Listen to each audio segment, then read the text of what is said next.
පුදුම විදිහේ සංසිඳිච්ච ගතියක් හදවතට දැනෙන්නේ. ඒ ආනිසංසදායකයි. බුදු ගුණ මෙලෙහි කරන කෙනෙකුට ලැබෙන ආනිසංස කෙනෙකුට බොහොම තිබෙනවා. මොහොතකට හරි කෙලෙස් ජීවිතය දිවිලා යනවා. හිත විවිධ අරමුණු ඔස්සේ යන දෙයක්. ඒ නිසා හිතේ නොසන්සුන් බව ඇතිවීම ස්වාභාවිකයි. බොහෝ විට කෙලෙසුන්ගෙන් ආතුර වීම ඒකට එක හේතුවක්. ඒ වගේ වෙලාවල සංසුන්ව හිත හදා ගැනීමේ අදහසින් වික්ෂිප්ත හිත මට්ටු කර ගැනීමේ අදහසින් පැත්තකට වෙලා බුදුගුණ මෙනෙහි කරන්ත. මාගේ බුදුරජාණන් වහන්සේ කෙලෙසුන් කෙරෙන් දුරු වූසේක, මාගේ බුදුරජාණන් වහන්සේ රහසින්වත් පවු නොකළසේක, මාගේ බුදුරජාණන් වහන්සේ සියලු පාපයන්ගෙන් මිදුණසේක, මාගේ බුදුරජාණන් වහන්සේ සියලු දෙවි මිනිසුන්ගේ සියලු පූජාවනට සුදුසු වනසේක. මෙයාදී වශයෙන් බුදුගුණ අනන්තයි, බුදුගුණ අනන්තයි, බුදුගුණ අනන්තයි යනුවෙන් සිහි කරන්න ඕනේ. මොහොතකට හරි තුන්වතුනි මේ තුලින් හිත සැනසෙලා යනවා. බුද්ධ ගෞරවයේ පහළ වුණ හිත ලාභ ලැබෙන හිත. පාඩු නොවන හිත. එයි පාපයට ලැජ්ජ වීමයි විපාකයට බය වීමයි ඇති වෙන්නේ බුදුගුණ මෙනෙහි කිරීමෙන්. එතකොට කුසල් හිත වැඩෙනවා, අකුසල් සිත් දුර වෙනවා.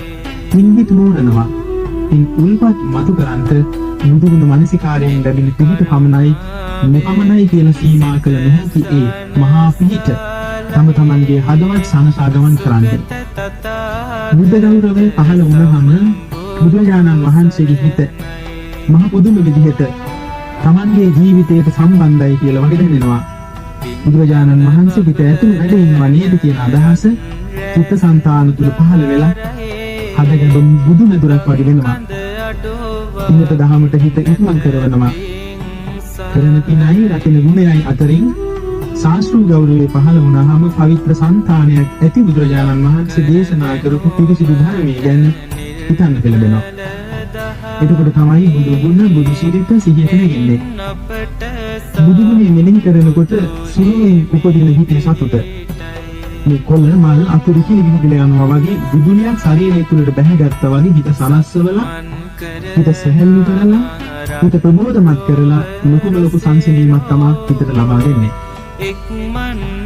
බුදුරජාණන් වහන්සේ එන්නතුනේ සමහරු කියන බුදුන් වහන්සේ කියලා, සමහරු බුදුහාමුදුරුවෝ කියනවා. අපි කියන්න පුරුදු වෙන බුදුරජාණන් වහන්සේ කියලා. බුදුරජාණන් වහන්සේ මහ පුදුම ආත්ම ශක්තියක්, චිත්ත බලයක්, පාරමී මහන්තයක් ඇති උතුමා.